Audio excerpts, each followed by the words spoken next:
Bueno, buenas tardes y muchas gracias a todos los que habéis venido aquí y a Nature Escola por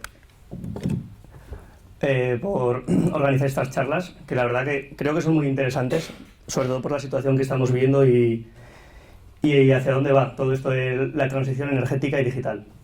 Bueno, en primer lugar, me gustaría presentarme. Soy Jorge Torrubia y vengo de la Universidad de Zaragoza, más concretamente del Instituto CIRCE, que es un instituto de investigación que quiere impulsar la investigación en energías renovables, sobre todo para potenciar un escenario en el que pues, dejemos de depender de los combustibles fósiles.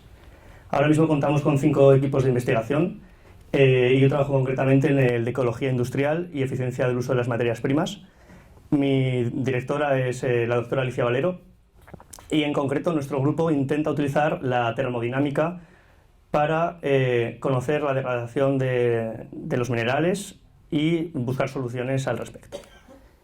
Bueno, en primer lugar, hoy vamos a hablar de la transición energética y quería empezar diciendo que, bueno, ¿para qué necesitamos esta transición? Esta gráfica muestra la concentración de CO2 en la atmósfera desde hace 800.000 años. Más o menos los últimos restos de nuestra especie, del Homo sapiens, se han encontrado en este año, en el 300.000.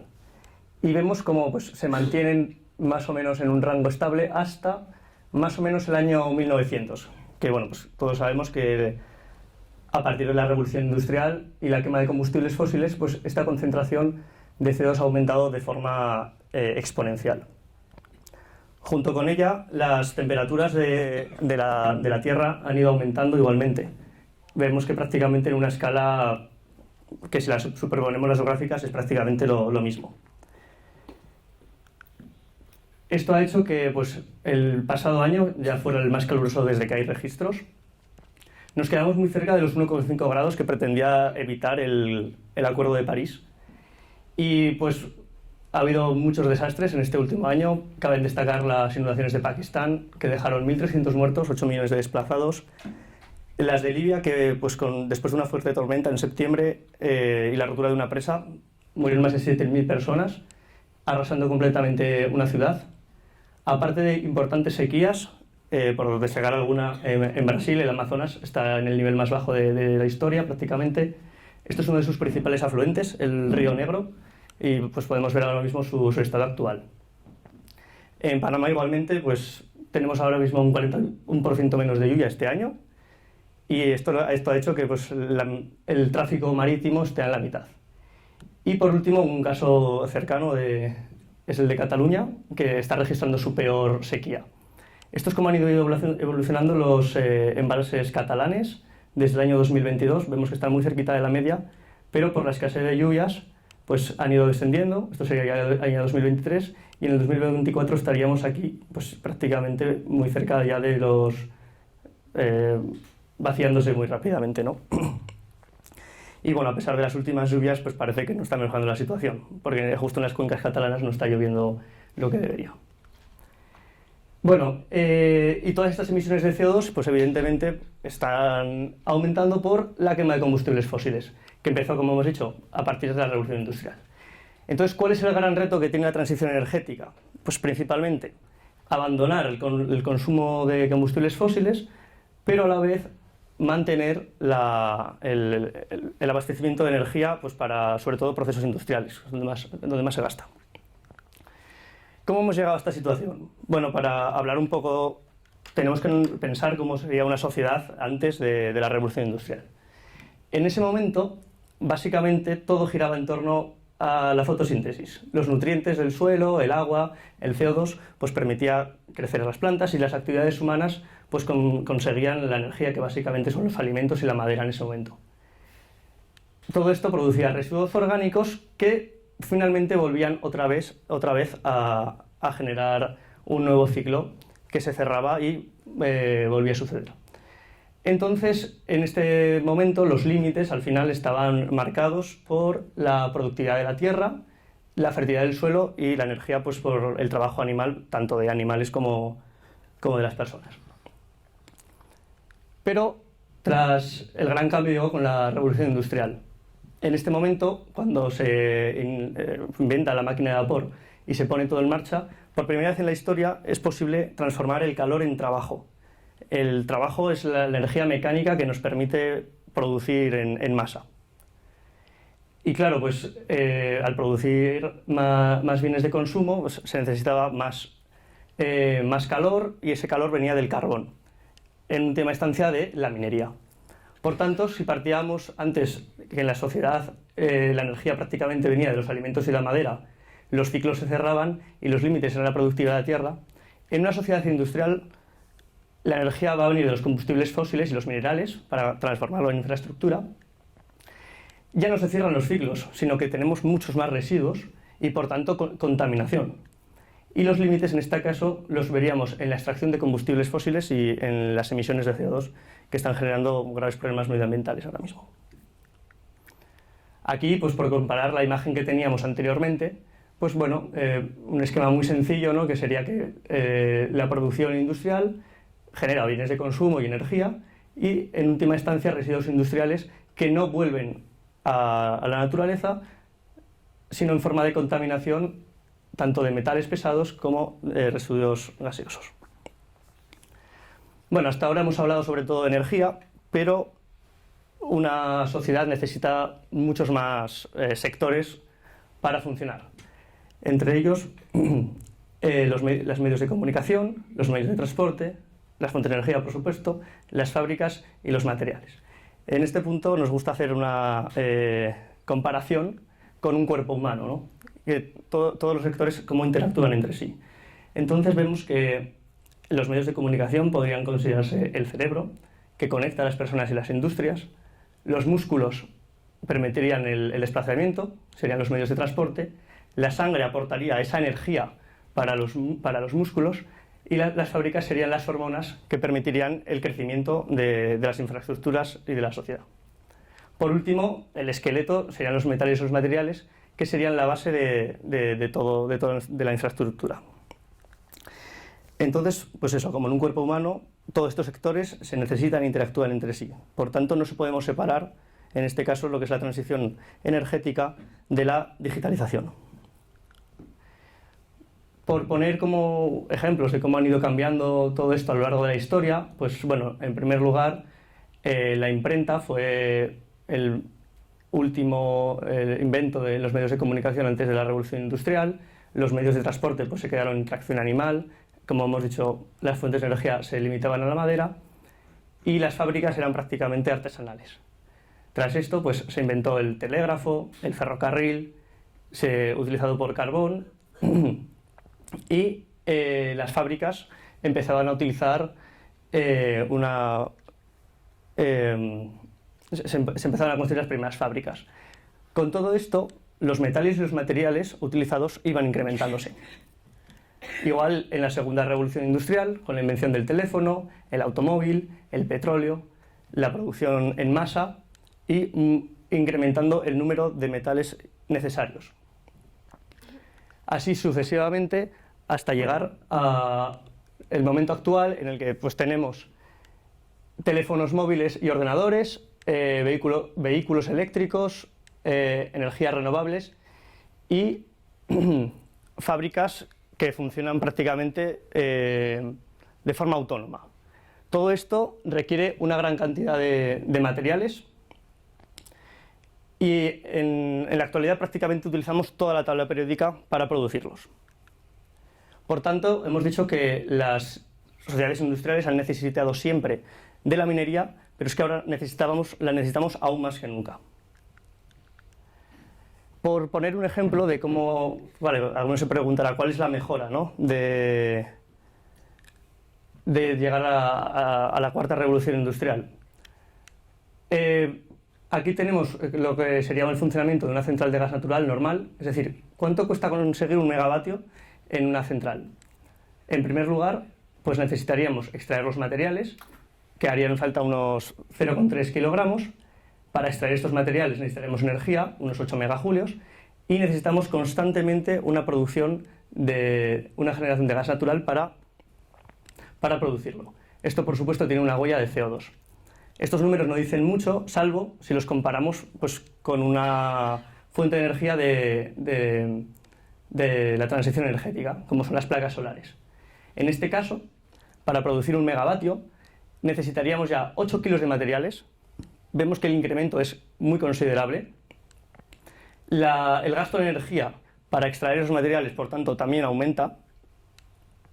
Pero la ventaja que tiene es que ya no necesitamos energía para producir la electricidad de forma constante. Si aquí teníamos que quemar constantemente el gas natural, el sol proporciona durante todo el ciclo de vida de la placa solar energía. Y esto hace que la huella de carbono se reduzca. Por tanto, si comparamos las tecnologías, vemos que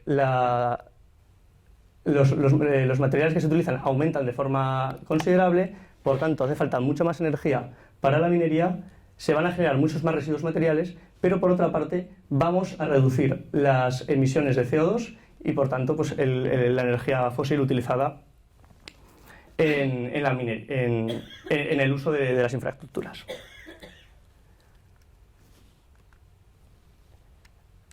En esta tabla periódica se muestra la gran cantidad de materiales que tiene un teléfono móvil. La tabla periódica representa todos los elementos que existen en el universo, no solo en la Tierra. Entonces vemos que pues, prácticamente todos nosotros tenemos en nuestro bolsillo un cachito de eso, ¿no? Esto es para mostrar la variedad de minerales, cómo han ido incrementando conforme han avanzado las tecnologías. Si nos vamos a un coche eléctrico, tenemos prácticamente lo mismo. Prácticamente podríamos decir que es un ordenador con ruedas. Y las fuentes de energía renovable, a pesar de que pueda parecer que tienen menos, también necesitan una gran cantidad de estos metales. Esto sería una placa solar, por ejemplo. Y la variedad también nos lleva a extraer mucho más. Por tanto, esta gráfica muestra cómo ha ido aumentando la extracción minera desde el año 1900 hasta la actualidad. En los primeros 40 años, la extracción de residuos se multiplicó por 3. Entre 1950 y 2000 se volvió a multiplicar por 5, pero es que entre 2000 y 2018 se multiplicó otra vez por 2. Entonces, como resultado de esto, tenemos que entre 2015 y 2018, es decir, solo en 3 años, se extrajeron más recursos que en toda la primera mitad del siglo XX, en 50 años. La extracción de recursos es, por tanto, exponencial, al menos son las dinámicas que estamos viendo hasta ahora. Por poner un ejemplo más concreto, este es la extracción de cobre. El cobre es la piedra angular, digamos, de la transición energética. Cualquier producto electrónico, las placas solares, los coches eléctricos, el micrófono, el ordenador, todo lo que nos podemos imaginar que funciona con electricidad necesita cobre. Por ejemplo, un aerogenerador de 1 megavatio, normalmente tienen entre 1 o 5 megavatios, ya tiene como 5 toneladas de cobre. Una placa solar entre 4 y 5. Y un vehículo eléctrico tiene hasta 4 veces más cobre que uno convencional. Tanto es así que algunas predicciones dicen que si se pretende electrificar todo hasta el punto de descarbonizar al 100% la economía sin una reducción del consumo, entre el año 2025 y 2050, en 25 años, se habrá extraído la misma cantidad de cobre que desde que empezó esta actividad por la humanidad, es decir, más o menos en el año 5000 a.C. Entonces la pregunta que nos podemos hacer es ¿qué les va a quedar a las próximas generaciones si mantenemos este consumo, ¿no? Y otro problema añadido de las tecnologías de la cuarta revolución industrial, de la transición energética, es que tiene una vida útil mucho más corta. Vemos pues que una central térmica fácilmente dura entre 40 y 60 años, pero unas placas solares, un aerogenerador tiene una vida útil de unos 20 o 30 años. Con un coche ocurre lo mismo, fácilmente pues, pueden llegar a los 20 años y en cambio un coche con baterías, hay algunos estudios que dicen que pueden llegar hasta los 15, pero bueno, los que se están haciendo hasta ahora llegan a los 10 años, la batería ya está bastante cascada. En cuanto a la telefonía móvil, yo creo que es el ejemplo más claro. Los teléfonos antes duraban todo lo que quisieras y ahora es difícil encontrar un móvil que te dure más de 4 años. Y esto hace que se generen más residuos. Esta gráfica está basada en un estudio a nivel global de la cantidad de residuos electrónicos que se generan al año.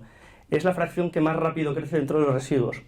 En el año 2019, a nivel global, se generaron 7 kilos de residuos por persona.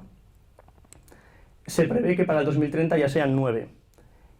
Y Europa en concreto es el mayor productor de este tipo de residuos, con 16 kilos por persona y año, y encima España en concreto está por encima de la media, con 19 kilos por persona y año.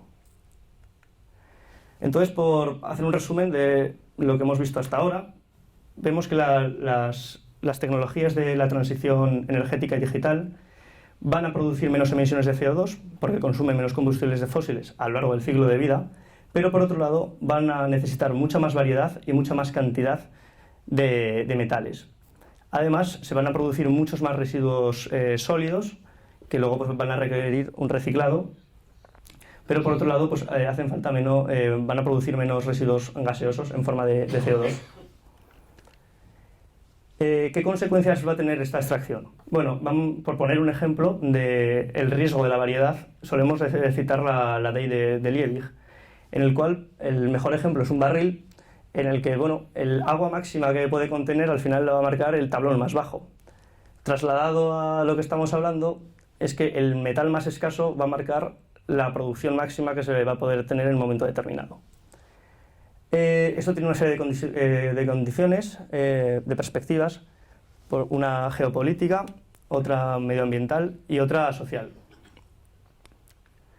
En cuanto a la geopolítica, la Unión Europea tiene una lista que desarrolla cada varios años, que se basa en 2 criterios: el riesgo de suministro y la importancia económica. El riesgo de suministro, por tanto, va clasificando todos los metales, y los que tienen un determinado riesgo de suministro demasiado alto y los que tienen una importancia económica para la Unión Europea alto, se hace los cuadrantes, y los que quedan en esta zona sería la zona crítica. Lo que quiero que quede claro de esto es que cuando se habla de metales críticos, esto no tiene nada que ver con la sostenibilidad o con la contaminación. Es una cuestión de disponibilidad de los metales para las economías y de la importancia económica que tienen esos metales para las economías. Por tanto, pues el Reino Unido, Estados Unidos, China, pues tienen listas distintas a las que tiene la Unión Europea. Como he comentado previamente, la primera lista se hizo en el año 2011 y se planeaba actualizar cada 3 años.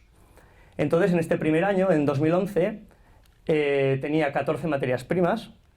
Para 2014 ya habían aumentado a 20, en 2017 aumentaron a 27, en 2020 a 30, y el último que sacaron de 2023 estamos hablando de 34 materias primas críticas para la UE. Esto, si lo ponemos en una tabla periódica, pues serían todas estas materias primas. Pues prácticamente no hay nada que no sea crítico, ¿no? para la Unión Europea. ¿Por qué, no? Y principalmente es por el riesgo geopolítico que tienen, porque importamos una gran cantidad de metales de otros países. Por poner unos ejemplos muy claros, de China se importa el 71% del galio, el 97% del magnesio, entre el 100 y el 85% de las tierras raras, que son sobre todo muy importantes para tecnología militar. De Turquía el 99% de boro, de la República Democrática del Congo el 63% del cobalto, que luego hablaremos de este tema porque es bastante problemático, de Sudáfrica el 93% del iridio, y entre el 94 y 71 del grupo de los platinos.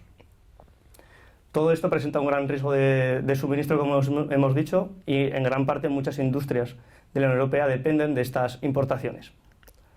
Por tanto, se han planteado que para el año 2030 al menos un 10% del consumo de la Unión Europea sea extraído en la propia Unión Europea. Esto nos está llevando a que vayan a rebajar las leyes medioambientales para poder estimular la extracción en nuestros países. También se quiere potenciar lo que es la industria de transformación, así que conseguir al menos un 40% del consumo que sea procesado en la Unión Europea, es decir, pues que te vengan los minerales del extranjero, pero que se produzcan aquí los productos metálicos, y que al menos un 15% sea reciclado. Por otro lado, con estas medidas se pretende rebajar a que en ningún caso se supere un 65% que venga de un solo país. Por otro lado, siguiendo ahora pues una perspectiva más medioambiental, en esta gráfica se muestra cómo han ido cayendo las leyes de mina, es decir, las concentraciones del mineral en las principales minas de unos cuantos metales. En concreto, esta gráfica está basada en un estudio australiano, pero es aplicable es una tendencia general, ¿no? Entonces, por poner algunos ejemplos, pues vemos que el cobre, pues a mediados del siglo XIX, se encontraba en las minas con un 27% de concentración, y en la actualidad está a un 0,86 e incluso menos. He estado leyendo últimamente algunos artículos que ya hablan de que estamos en un 0,5 o algo similar, al menos las minas de Chile, que son las más importantes. El oro es otro buen ejemplo. A mediados del siglo XIX pues había incluso algún pico de 40 gramos por tonelada, y luego, claro, como se empieza a extraer más y más y más, al final las minas actualmente cuentan con 1 gramo por tonelada de oro. Claro, y conforme las minas agotan, pues hacen falta muchos más recursos para poder extraer los metales. Esto es lo que se pretende explicar esta imagen, ¿no? Al principio, pues si las manzanas de los árboles están cerca, no requieren mucha energía, no requieren muchos productos químicos, pero conforme se van agotando, pues bueno, tienes que subir a una escalera, cogerlas más, que están más arriba, incluso de peor calidad, con el fin de poder seguir manteniendo la producción. Esta misma idea es lo que pretende explicar esta gráfica, en la que en este eje está la ley de mina, que conforme va descendiendo, aumenta de forma exponencial la energía consumida. Cada punto representa una mina, son datos de minas reales, entonces, bueno, es un estudio empírico de cómo la tendencia es que cada vez hace falta más energía para conseguir menos. Por ejemplo, el cobre, pues hablábamos con una ley del 27% harían falta unos 9 gigajulios, con una ley actual harían falta 3 veces más de energía. Y algo similar ocurre en el oro. Otros de los problemas medioambientales pues ocurren sobre todo debido al uso de químicos. Aquí tenemos la mina Grasberg, que está en Indonesia. Es la más grande del mundo de oro y tiene un diámetro del cráter de 1,6 kilómetros. Este es el río que sale de la mina. Vemos a vista de satélite que tiene ya como un color morado, etc. Eso es por todos los productos químicos que se utilizan para la extracción y acaban vertidos en el río. De tal forma que pues, prácticamente la vida en el río ha desaparecido. Ahora vamos a pasar a hablar un poco de la perspectiva social. Antes os he nombrado el tema del Congo. Esto es una mina del Congo, cómo funciona. Al final son métodos muy artesanales, sin medidas de seguridad, con explotación infantil, sin horarios. No hay realmente una forma de controlar la extracción, y de aquí pues, proviene el 63% del cobalto que se utiliza en la Unión Europea, que se extrae en estas condiciones. Otro ejemplo es un desastre medioambiental, bueno, en realidad dos, que ocurrieron en Brasil, en unas minas de hierro, en las que se rompieron las presas de los relaves. Vemos aquí una imagen anterior y una posterior, cómo bajaron todos los residuos por el río, y bueno, los estudios medioambientales dicen que el río estará en estas condiciones durante unos 100 años, lo que va a afectar a unos 6 millones de personas que bebían del río y ahora pues tienen que buscarse otras formas de abastecerse de agua. Otro importante problema está en Chile para extraer el litio. Chile ahora mismo nos proporciona el 80% del litio para las baterías. Y la industria minera está situada en el desierto de Atacama, que es el más seco del mundo, y utiliza bastante cantidad de agua. Esta cantidad de agua pues, procede de acuíferos que utilizaban los nativos pues, para sobrevivir y hacer sus pocos cultivos que tenían. Y entonces lo que está ocurriendo es que los nativos están perdiendo sus modos de vida. Hemos hablado un poco de la perspectiva sur de los países de extracción, pero quería hablar también de un problema, sobre todo en las zonas rurales, del norte global. En concreto es la falta de planificación que estamos teniendo con la transición energética. Esto es un mapa de Aragón, de donde vengo, y todos los puntos estos significan que son proyectos de aerogeneradores. Los puntos amarillos son de plantas fotovoltaicas. O sea, solamente, por ejemplo, por señalar esta región, que son las 5 villas, se quieren construir 630 aerogeneradores, simplemente en esta pequeña zona de aquí. Cada uno de ellos, los que se están construyendo ahora, pues son auténticas torres. Miden de alto 173 metros, que os hagáis una idea, son más altos que la Torre Iberdrola de Bilbao. Claro, si lo comparamos con las torres de los pueblos de alrededor, pues fijaos cómo se quedan, ¿no? Es bastante... Bueno, supongo que aquí también tendréis problemas similares. Y es bastante impresionante, ¿no? Ver estas torres al lado de campanarios de iglesia que se quedan en nada. Como hemos dicho, pues todos estos residuos tenían... toda esta extracción al final se convierten en residuos. En este sentido, pues bueno, las tres perspectivas que hemos hablado antes se podrían resumir casi en una frase. Y es que los residuos del norte global se van a trasladar a los países más pobres, trasladando tanto las consecuencias medioambientales y sociales a estos países. El ejemplo más importante es vertederos electrónicos en África.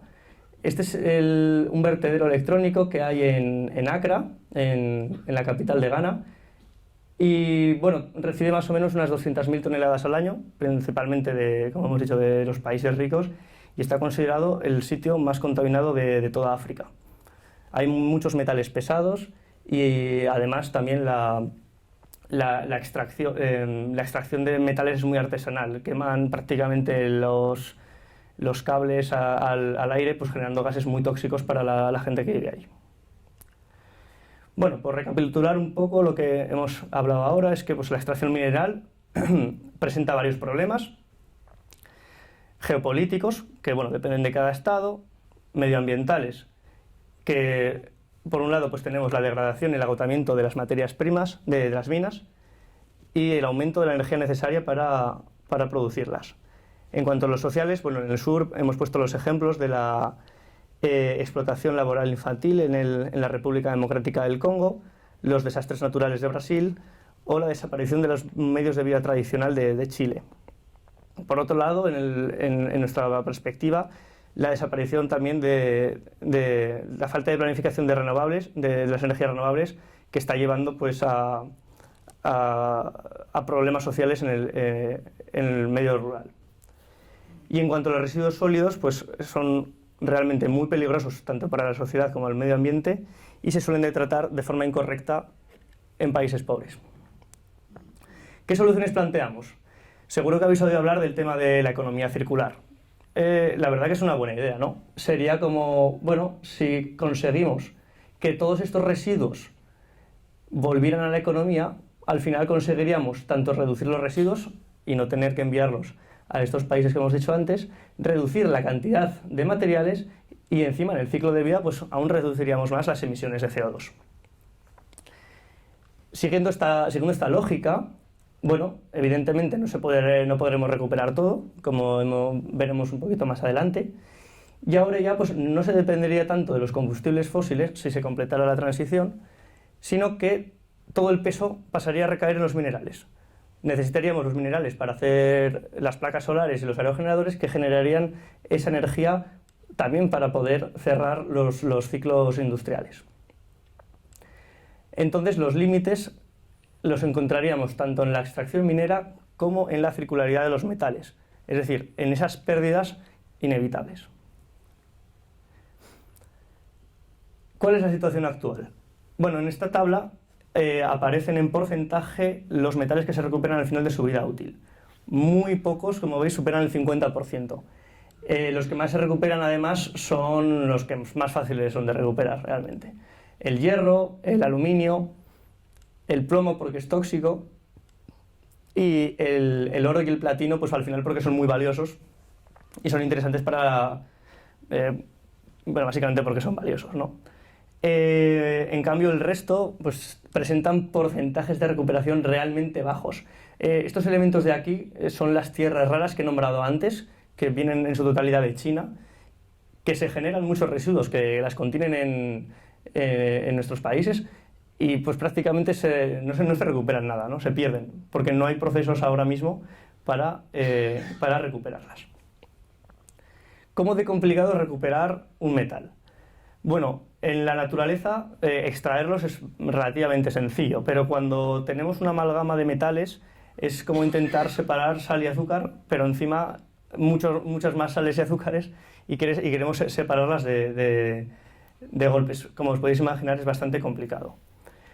Por poner un ejemplo, no os quiero aquí rayar mucho con esto, pero para reciclar un metal se deben elegir ciertas rutas.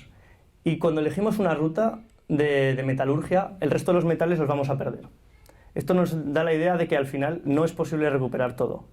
Por ejemplo, si pretendemos recuperar el hierro, muchos de los metales que están aliados con él no van a poder recuperarse en procesos posteriores o va a ser mucho más complicado. Igualmente, pues las rutas de reciclaje más comunes intentan recuperar en primer lugar el cobre o el níquel porque son de las rutas que más después se puede recuperar. Un ejemplo de esto es un trabajo que hicieron unos colegas sobre el reciclado de un teléfono móvil, indicando los porcentajes que se pueden recuperar de cada elemento. Pues dependiendo de la ruta, hay algunos metales que se recuperan y otros que no. Pues por poner un ejemplo, en ninguno de ellos se recupera el tántalo. Es un metal que también se extrae en el Congo, igual os suena el coltán. Pues el coltán, una vez refinado, es el tántalo. En ninguna de estas tres rutas se conseguía recuperar de forma satisfactoria, principalmente porque no se separaban bien los metales, los componentes primero. Y por ejemplo, bueno, en esta ruta pues se pierde el paladio, que también es muy valioso, y etcétera. Pero bueno, podemos decir, bueno, la mayoría de ellos, o al menos unos cuantos de ellos, tienen tasas de reciclado muy altas, ¿no? Entre el 90 o el 100%. Entonces, ¿dónde están esas pérdidas? Bueno, las pérdidas actualmente sobre todo están en el proceso de recogida. Este estudio muestra más o menos a nivel global la cantidad de residuos que se recogen. A nivel global tan solo se recogen el 17%. Esto quiere decir que el 83% de la basura electrónica que se genera en el mundo no se sabe dónde está, o no está documentada y probablemente pues acaba en vertederos ilegales como los que hemos visto antes, o muchas veces son aparatos electrónicos que se quedan en las casas para siempre y nunca se terminan de llevar a un sitio adecuado para recuperar esos metales. Esto es a nivel global. A nivel europeo la tasa es un poco más alta, del 42%, y para el caso español es del 30%. Es decir, en España el 70% de los residuos electrónicos no están documentados, o al final no acaban en un sitio en el que realmente se puedan reciclar adecuadamente. ¿Cómo se podría mejorar? Bueno, aquí mostramos un poco el ciclo de vida de un producto. Primero se mete la energía del material para producirlo, se distribuye, se usa, se echa a la basura y luego pues, hay unas ciertas emisiones. En primer lugar, lo que hay que intentar hacer es aumentar el ciclo de vida de ese producto, es decir, usarlo tantas veces como sea posible, pues con tiendas de segunda mano, etcétera. Una vez que, por desgracia, el dispositivo acaba en la basura, hay que tratar de reutilizarlo en la medida que sea posible. Por último, lo ideal sería que se diseñaran los productos de tal forma que se pudieran al menos reutilizar sus componentes. Es decir, un teléfono móvil igual no funciona la batería, pero funciona el resto. Pues lo ideal sería que ese teléfono móvil se volviera a remanufacturar con una batería nueva y esto pues se puede aplicar a cualquier producto que os podáis imaginar, ¿no? Una vez que ese componente no funciona, está estropeado, sí que ya podríamos ir a un proceso de reciclado y volver al estado inicial. Bueno, ¿qué hemos dicho hasta ahora? La economía circular puede aprovechar los residuos sólidos al máximo siempre y cuando, en primer lugar, alarguemos la vida útil, diseñemos para aumentar la durabilidad de los productos. Esto implica también un cambio en los hábitos de consumo y fomentar la reutilización. Por otro lado, una vez que llega al fin de vida útil, pues es muy importante tener unos canales de recogida adecuados, que en la actualidad son bastante deficientes, y intentar hacer una recuperación por componentes. Claro, esto ya entraría que hay que diseñarlos previamente para que esto sea factible, cosa que ahora mismo pues no se hace. Y una vez que ese componente queda completamente inservible, ya ir a una ruta metalúrgica adecuada y concreta para aumentar la producción del metal en concreto que queramos. Por tanto, para que esto tenga éxito necesita una planificación que ahora mismo pues, ningún Estado está haciendo. Y aún así sería suficiente, es decir, si tratáramos de recuperar todos estos metales, superaríamos estos límites para llegar a la transición energética. Bueno, hicimos un estudio sobre el caso de España. Lo publicamos el 19 de diciembre con el título de Minerales para la transición energética y digital en España, demanda, reciclaje y medidas de ahorro. En este estudio, que nos lo encargó Amigos de la Tierra, analizamos en base a las políticas públicas de España 10 grupos de metales para analizar su demanda, es decir, la demanda que vamos a tener en los próximos años, cuánta extracción primaria implicaría eso, si sería factible ahorrar a través del reciclado, y luego calculamos algo que denominamos la fracción equitativa, que voy a explicar en la siguiente diapositiva. Tuvimos en cuenta 3 sectores de la transición. Por un lado, el sector energético, teniendo en cuenta tanto la eólica como la fotovoltaica, las líneas eléctricas y las subestaciones, las tecnologías del hidrógeno, el almacenamiento en baterías para red eléctrica, y de movilidad eléctrica tuvimos en cuenta tanto el vehículo eléctrico como aumentar la flota de autobuses eléctricos y los cargadores. Y en cuanto a la parte digital, pues tuvimos en cuenta todos los aparatos electrónicos que entrarán en el mercado español. Y nos salió que, bueno, esta gráfica indica la distribución de las tecnologías según los elementos que demandan. Entonces, cada color indica un sector, y aquí tenemos los elementos que estudiamos y cuál es el mayor demandante. Vemos que predomina este azul turquesa, que es debido a la movilidad eléctrica.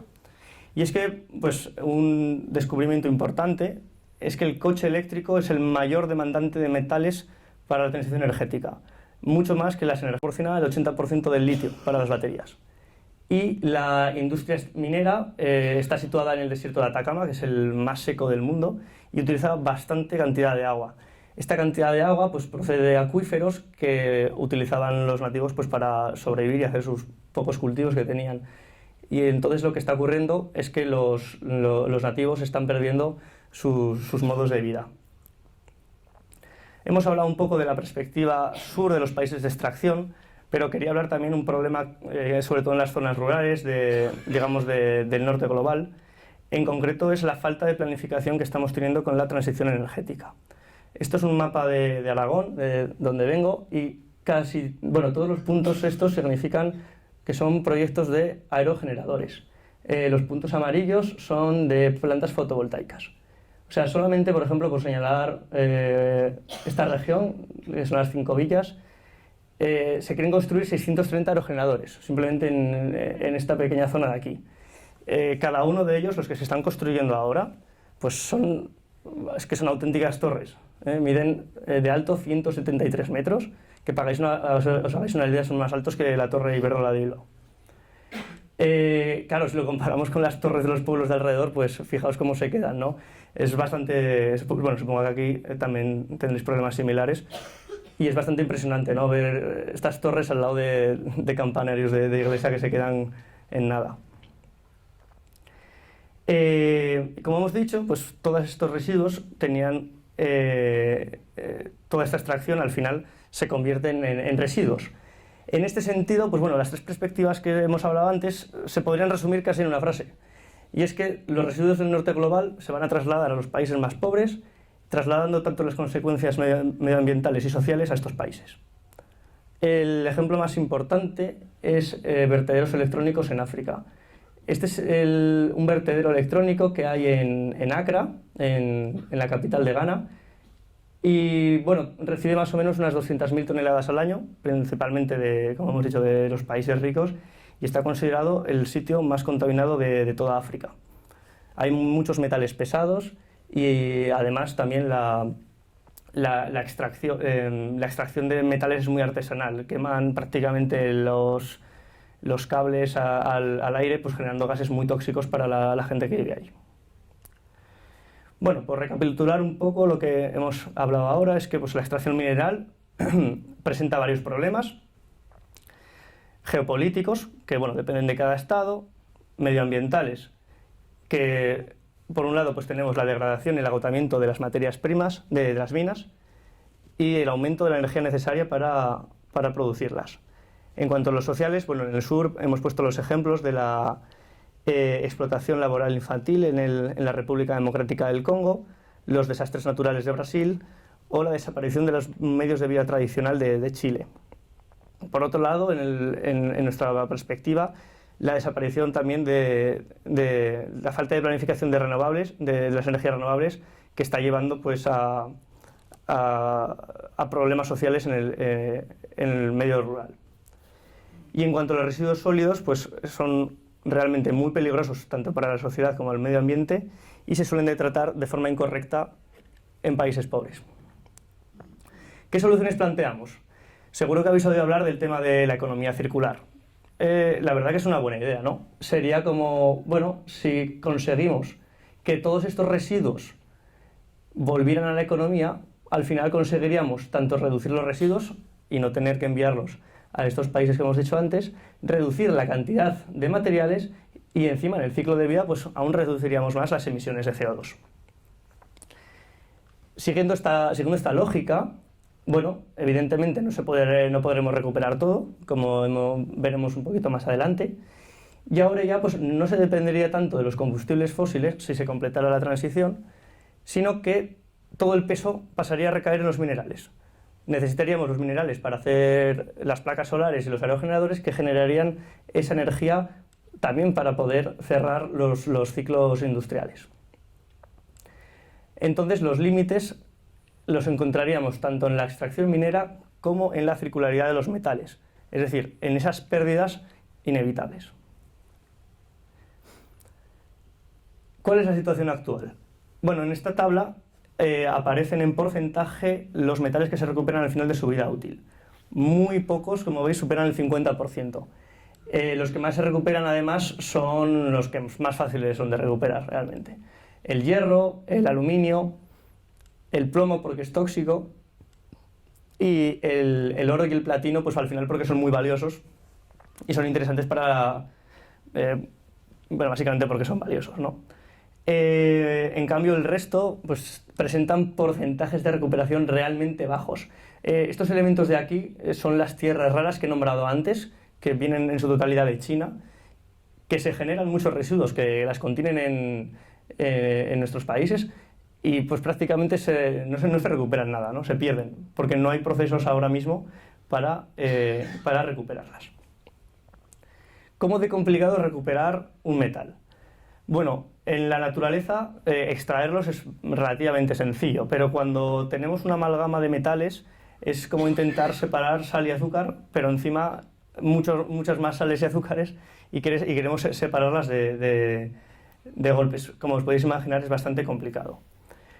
Por poner un ejemplo, no os quiero aquí rayar mucho con esto, pero para reciclar un metal se deben elegir ciertas rutas. Y cuando elegimos una ruta de metalurgia, el resto de los metales los vamos a perder. Esto nos da la idea de que al final no es posible recuperar todo. Por ejemplo, si pretendemos recuperar el hierro, muchos de los metales que están aliados con él no van a poder recuperarse en procesos posteriores o va a ser mucho más complicado. Igualmente, pues las rutas de reciclaje más comunes intentan recuperar en primer lugar el cobre o el níquel, porque son de las rutas que más después se puede recuperar.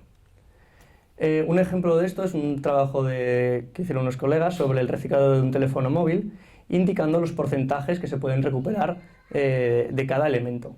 Pues dependiendo de la ruta, hay algunos metales que se recuperan y otros que no. Pues por poner un ejemplo, en ninguno de ellos se recupera el tántalo.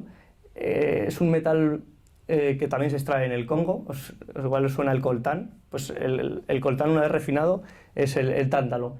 En ninguna de estas 3 rutas se conseguía recuperar de forma satisfactoria, principalmente porque no se separaban bien los metales, los componentes primero. Y por ejemplo, bueno, en esta ruta pues se pierde el paladio, que también es muy valioso, y etcétera. Pero bueno, podemos decir, bueno, la mayoría de ellos, o al menos unos cuantos de ellos, tienen tasas de reciclado muy altas, ¿no? Entre el 90 o el 100%. Entonces, ¿dónde están esas pérdidas? Bueno, las pérdidas actualmente sobre todo están en el proceso de recogida. Este estudio muestra más o menos a nivel global la cantidad de residuos que se recogen. A nivel global tan solo se recogen el 17%. Esto quiere decir que el 83% de la basura electrónica que se genera en el mundo no se sabe dónde está, o no está documentada y probablemente pues acaba en vertederos ilegales como los que hemos visto antes, o muchas veces son aparatos electrónicos que se quedan en las casas para siempre y nunca se terminan de llevar a un sitio adecuado para recuperar esos metales.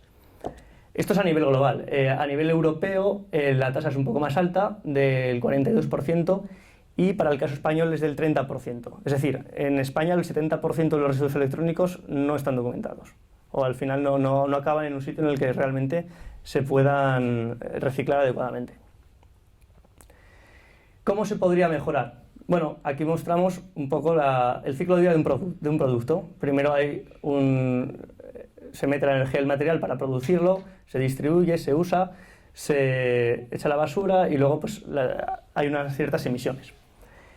En primer lugar, lo que hay que intentar hacer es aumentar el ciclo de vida de ese producto, es decir, usarlo tantas veces como sea posible, pues con tiendas de segunda mano, etcétera. Una vez que, por desgracia, el dispositivo acaba en la basura, hay que tratar de reutilizarlo en la medida que sea posible. Por último, lo ideal sería que se diseñaran los productos de tal forma que se pudieran al menos reutilizar sus componentes. Es decir, un teléfono móvil igual no funciona la batería, pero funciona el resto. Pues lo ideal sería que ese teléfono móvil se volviera a remanufacturar con una batería nueva, y esto pues se puede aplicar a cualquier producto que os podáis imaginar, ¿no? Una vez que ese componente no funciona, está estropeado, sí que ya podríamos ir a un proceso de reciclado y volver al estado inicial. Bueno, ¿qué hemos dicho hasta ahora? La economía circular puede aprovechar los residuos sólidos al máximo siempre y cuando, en primer lugar, alarguemos la vida útil, diseñemos para aumentar la durabilidad de los productos. Esto implica también un cambio en los hábitos de consumo y fomentar la reutilización. Por otro lado, una vez que llega al fin de vida útil, pues es muy importante tener unos canales de recogida adecuados, que en la actualidad son bastante deficientes, y intentar hacer una recuperación por componentes. Claro, esto ya entraría que hay que diseñarlos previamente para que esto sea factible, cosa que ahora mismo pues no se hace. Y una vez que ese componente queda completamente inservible, ya ir a una ruta metalúrgica adecuada y concreta para aumentar la producción del metal en concreto que queramos. Por tanto, para que esto tenga éxito necesita una planificación que ahora mismo pues, ningún Estado está haciendo. Y aún así sería suficiente, es decir, si tratáramos de recuperar todos estos metales, superaríamos estos límites para llegar a la transición energética. Bueno, hicimos un estudio sobre el caso de España. Lo publicamos el 19 de diciembre con el título de Minerales para la transición energética y digital en España, demanda, reciclaje y medidas de ahorro. En este estudio, que nos lo encargó Amigos de la Tierra, analizamos en base a las políticas públicas de España 10 grupos de metales para analizar su demanda, es decir, la demanda que vamos a tener en los próximos años, cuánta extracción primaria implicaría eso, si sería factible ahorrar a través del reciclado, y luego calculamos algo que denominamos la fracción equitativa, que voy a explicar en la siguiente diapositiva. Tuvimos en cuenta 3 sectores de la transición. Por un lado, el sector energético, teniendo en cuenta tanto la eólica como la fotovoltaica, las líneas eléctricas y las subestaciones, las tecnologías del hidrógeno, el almacenamiento en baterías para red eléctrica, y de movilidad eléctrica tuvimos en cuenta tanto el vehículo eléctrico como aumentar la flota de autobuses eléctricos y los cargadores. Y en cuanto a la parte digital, pues tuvimos en cuenta todos los aparatos electrónicos que entrarán en el mercado español. Y nos salió que, bueno, esta gráfica indica la distribución de las tecnologías según los elementos que demandan. Entonces, cada color indica un sector, y aquí tenemos los elementos que estudiamos y cuál es el mayor demandante. Vemos que predomina este azul turquesa, que es debido a la movilidad eléctrica. Y es que, pues, un descubrimiento importante es que el coche eléctrico es el mayor demandante de metales para la transición energética, mucho más que las energías renovables o incluso el hidrógeno verde. Así, pues, los vehículos eléctricos demandarían entre el 54 y 58% del aluminio y el cobre, el 73% y el 92% del manganeso, cobalto, níquel y litio, y el 79% de las tierras raras. Esto, claro, solamente teniendo en cuenta los sectores que hemos dicho, que si le sumáramos pues, sectores como la construcción, etcétera, pues las cifras cambiarían, ¿no? Sobre todo en el tema del cobre, que tiene unos usos bastante importantes, aparte de los que estudiamos. Y aquí, bueno, aquí vamos con el tema de la fracción equitativa. ¿Qué quiere decir esto?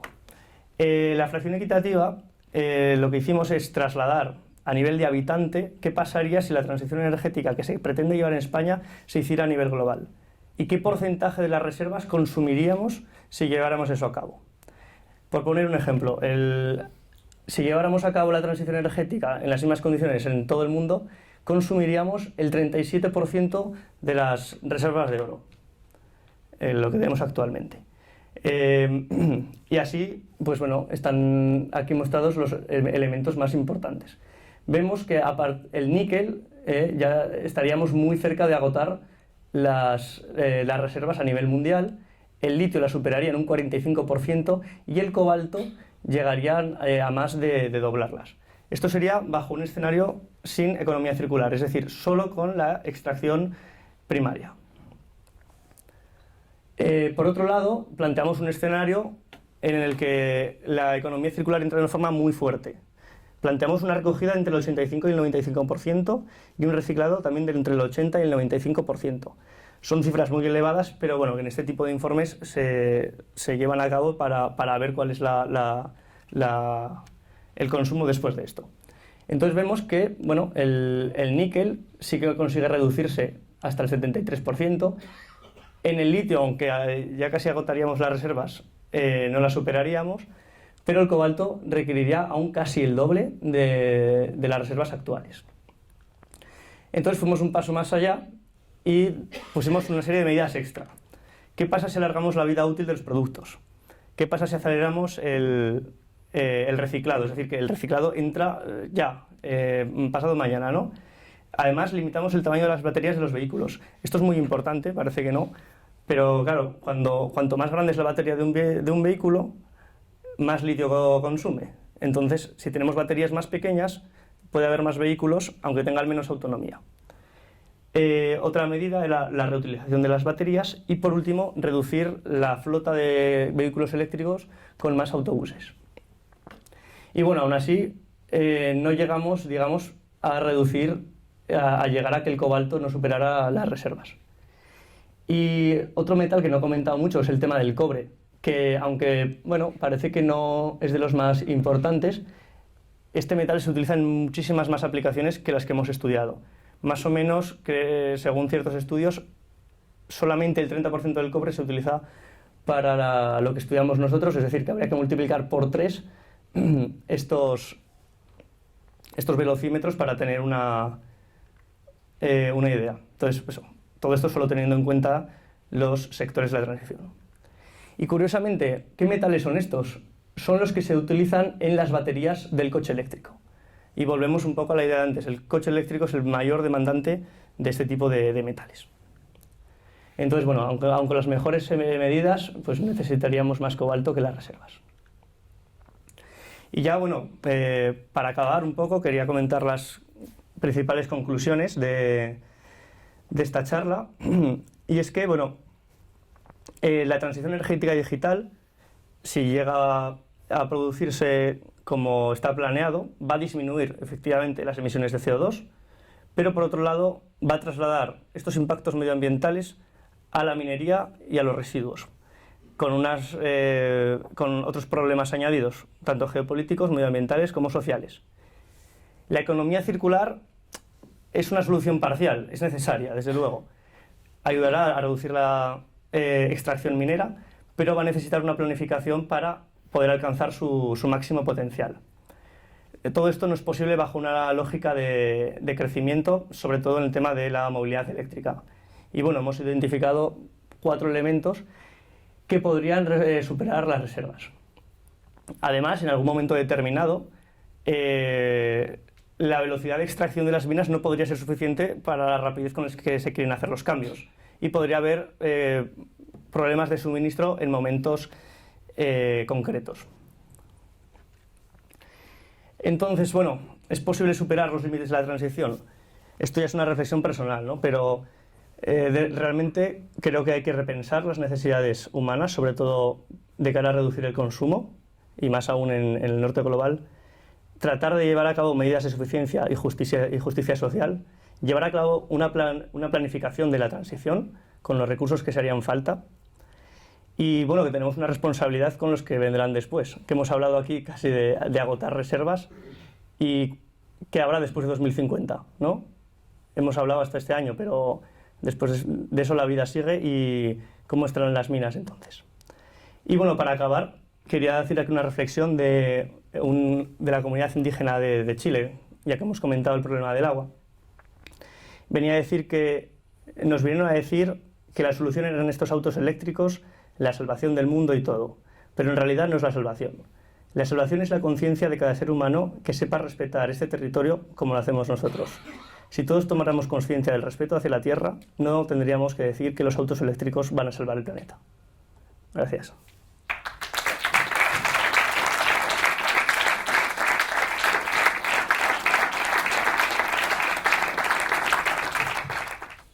Los últimos que has puesto sobre las reservas, ¿Esto? ¿eso no has dicho el año que para 2050 estás hablando de esto? Sí, creo que se me ha pasado a comentarlo. Sí, sería, digamos, lo que planea, según los planes del gobierno y ciertas suposiciones, lo que haría falta para España para el año 2050, desde ahora. Vale, luego otra, cuando has dicho planes de la Unión Europea de extraer el 10% y... O sea, ¿esos son números, tú lo ves viable o es algo que han dicho ellos por...? Claro, lo que pretenden con esos números, al final, es pues, hacer una legislación que permita alcanzar esa cifra. Aquí en España se está aumentando la extracción minera, se está pensando en abrir nuevas minas y también habrá que ver la reacción social que haya a eso, ¿no? Nadie quiere una mina cerca de casa y en ese sentido, pues yo creo que estará ahí un poco la cuestión de si lo van a conseguir o no. Yo más que eso lo veo porque por el tamaño de Europa, por la necesidad que va a haber, o sea, si en realidad hay ese 10% si existe en Europa. Sí, o sea, no hay demasiados estudios realmente en Europa, hay bastante a nivel geológico descubrir, aunque parezca mentira, y cada vez hay más descubrimientos de metales. Sin ir más lejos, en Galicia ahora mismo se está extrayendo tántalo, aunque precisamente por problemas sociales relacionados a la mina, creo que la cerraron hace poco. O sea, se estuvo extrayendo tántalo, o sea, coltán, el mismo coltán que se extrae en el Congo, en Galicia. pero claro, cantidades más modestas, pero que si vas sumando todas esas pequeñas extracciones, se podría llegar a ese 10%. Sí. Yo también quería, bueno, seguir con el tema este de las tierras raras y demás. Claro, el problema que tienen es que las tierras raras no son raras. Exactamente. Hay muchísima tierra rara en muchas partes del mundo. El problema es medioambiental. El problema es que extraer tierras raras destroza todo. Entonces, claro, estamos aprovechando cosas de China, pero no nos importa que China se rompa. Y claro, hay una mina en Galicia o hay en Extremadura, y claro, el problema medioambiental es terrible.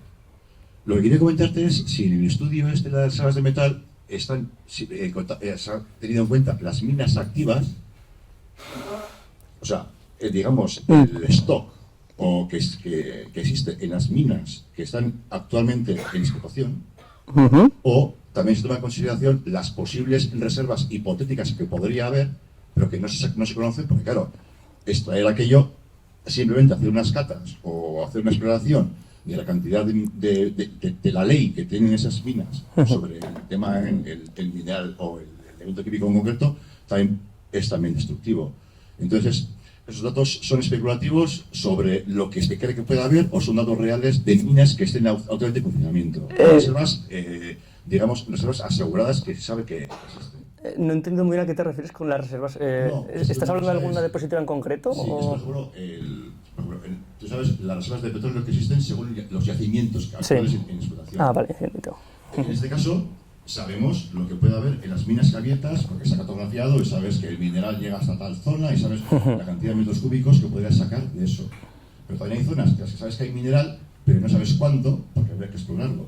Y da para si el tema, digamos, si las reservas de metal o de minerales que tenéis aquí están basadas en números reales, auténticos, reales contrastados, o también hay extrapolaciones y cálculos teóricos sobre lo que podría haber en zonas que no se han explotado. Sí, es una pregunta muy buena. He estado hablando de reservas. Hay dos tipos de... Esto es un poco confuso. Están las reservas y los recursos. Los recursos es lo que dices tú, que se conocen, o sea, se sabe que están, pero que no es viable económicamente actualmente extraerlos, ¿vale? Estos serían las reservas, es decir, lo que es económicamente viable extraer ahora. ¿Qué pasa? Si el precio del litio empieza a aumentar muchísimo, se irán a recursos que ya se conocen y se empezará a extraer. Entonces estos números cambiarían. Las reservas pueden aumentar. Sí, es, por ejemplo, un tema muy claro es por ejemplo, el tema del fracking. Exactamente, es un buen ejemplo. Parecido a esto, o sea que lo que tenemos ahora es una explotación, digamos, convencional, pero claro, si subiera el precio mucho más, claro, cosas que ahora no están en reservas, claro, el panorama medioambiental, la verdad es que empieza a empeorar por momentos. Sí. En concreto, bueno, te puedo decir, la fuente que utilizamos es el Servicio Geológico de los Estados Unidos, que ahora mismo a nivel mundial es el mejor que hay. Pero como comentas, por poner un ejemplo en concreto, el litio, hace poco pues, se multiplicó el precio por 4, ahora ha vuelto a bajar un poco.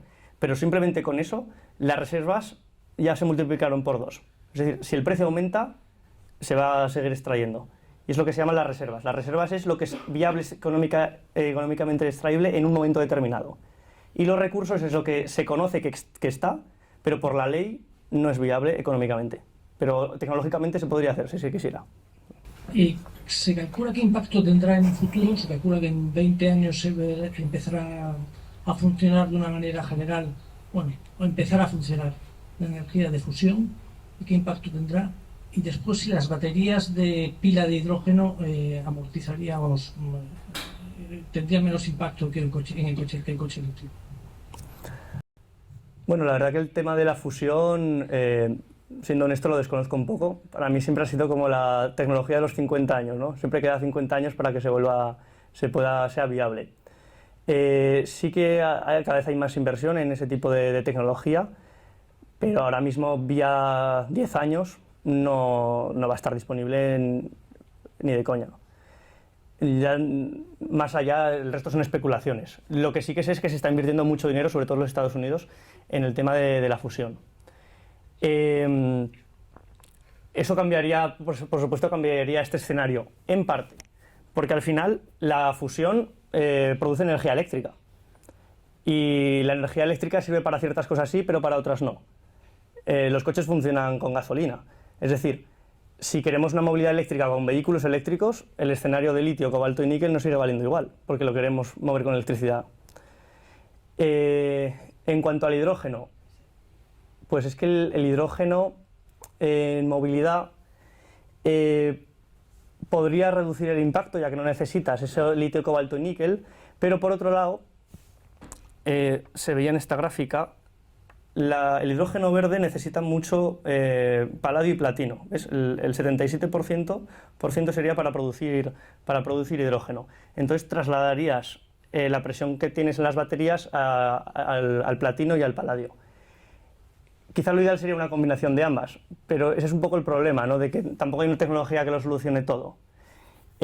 Otro problema añadido del hidrógeno sería que requeriría mucha más infraestructura eléctrica, porque al final el hidrógeno, para que sea realmente renovable, necesita energía renovable, eléctrica. Entonces necesitaría más placas solares y más aerogeneradores, porque al final siempre hay pérdidas en la transformación de energía. Entonces, si una unidad de energía eléctrica te va a producir 0,7 unidades energéticas de hidrógeno, que luego a su vez transformarás en energía mecánica pagando otro impuesto energético y se quedará en la mitad. Eso implica el doble de infraestructura energética. Entonces es encontrar un poco el balance entre esa destrucción de energía por el propio proceso y, por otro lado, el impacto de ciclo de vida que tienen los metales. Es algo complejo, ¿no? Se está investigando sobre si sería posible, bueno, con las baterías o con otros tipos de tecnologías, sustituir esos elementos que se utilizan o reducir la cantidad de minerales que se usan. Sí, hay un desarrollo de baterías de sodio, por ejemplo, que eliminarían el uso de estos metales, pero ahora mismo lo mismo, no están comercializadas, aunque bueno, se puede tener fe en la tecnología, ¿por qué no?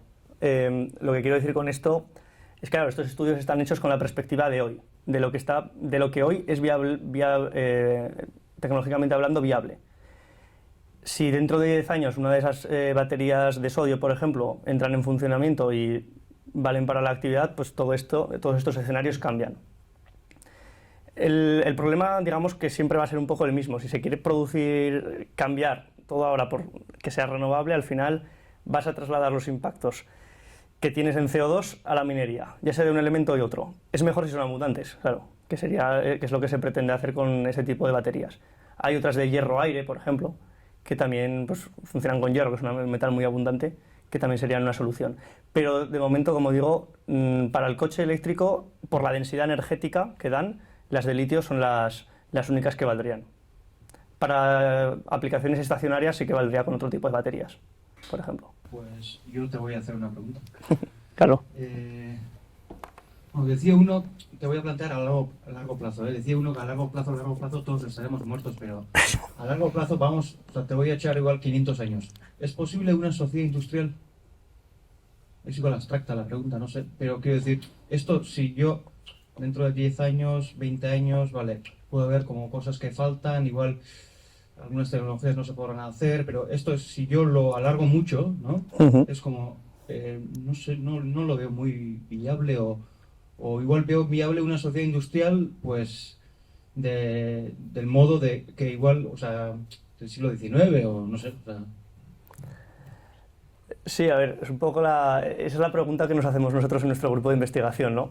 La clave es cerrar los ciclos. Es un poco, he empezado la charla que igual decías, ¿de qué está hablando este tío?, ¿no? Pero al final se quería responder, os pretendía tener esa idea de que si hemos llegado hasta aquí es porque los ciclos antes se cerraban. Lo que se convertía en residuos luego eran recursos, de forma completa.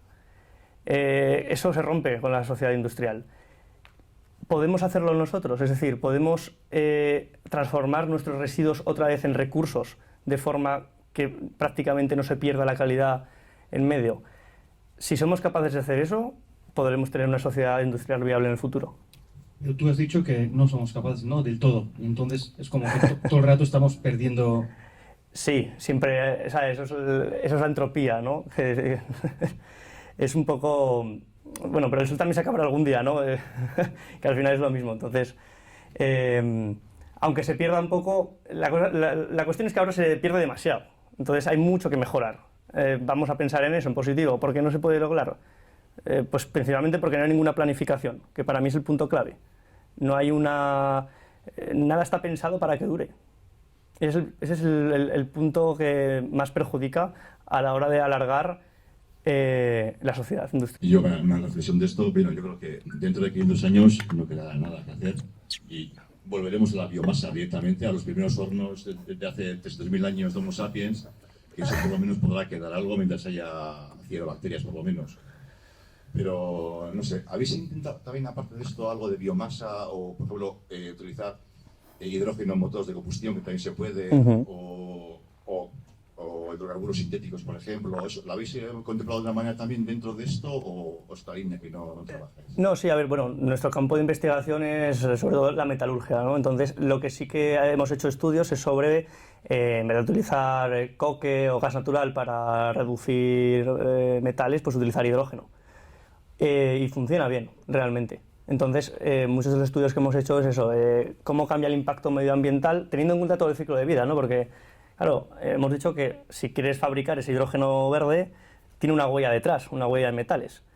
Entonces, la idea es tener en cuenta todos esos impactos. Y teniéndolos en cuenta, sale bien, ¿no? O sea, tiene sentido utilizar hidrógeno a nivel industrial para hacer reducciones, o sin ir más lejos, para la fabricación de fertilizantes. Ahora mismo el 10% de energía del mundo se utiliza para hacer fertilizantes. Se coge el gas natural y se transforma en hidrógeno para poder captar el nitrógeno y hacer el amoníaco. Pues utilizar el hidrógeno verde para eso sería una muy buena idea, en vez de tener que gastar las reservas de gas natural, por ejemplo. Y bueno, eso, para responder a tu pregunta, así que lo hacemos, pero a nivel de metalurgia, y hay muchos otros grupos de investigación que tratan ese tema porque es la forma de tener un combustible renovable. Un combustible con la palabra combustible, no me refiero a la electricidad, ¿no? Yo una pregunta un poco rara igual, pero yo la minería hasta ahora la concebía como cielo abierto en mina, pero en tierra. Hoy en día se está hablando incluso de minería submarina e incluso minería de la espacial, luna, de asteroides. ¿Qué hay de realidad en eso? ¿Es factible? ¿Se contemplan esos escenarios? Pues mira, justo en enero, creo, Noruega se convirtió en el primer país del mundo en que va a hacer una ley sobre la minería submarina. Esto a mí me parece una locura, principalmente porque no conocemos lo que hay en el fondo del mar bien. Entonces sería como, bueno, me va a poner ahí a minar y a ver qué pasa, ¿no? Además, ¿quién va a controlar eso? Porque ¿quién tiene acceso al fondo submarino? Pues tendría acceso a esa propia empresa que lo está explotando. Entonces nadie sabría realmente, ni nadie podía controlar lo que sucede ahí. Eso es peligroso, porque realmente creo que se va a intentar hacer. Precisamente con la excusa de la transición energética. Es que ese es el problema. Utilizan la excusa de que lo necesitamos ya, cuando en realidad se podían extraer de otras formas, de residuos, por ejemplo, pero lo prioritario es producir, ¿no? Y pues eso, Noruega, que fardan de ser tan verdes y tal, se ha convertido en el primer país del mundo de hacer una ley o en plantearse hacer una ley sobre esta regulación. Eso lo veo que puede pasar, por desgracia. Y ya lo de los asteroides, simplemente de pensar la energía que tienes que gastar para ir a un asteroide, me parece ya que no tiene mucho sentido, ¿no? Pero bueno, siempre hay locos que piensan que es posible.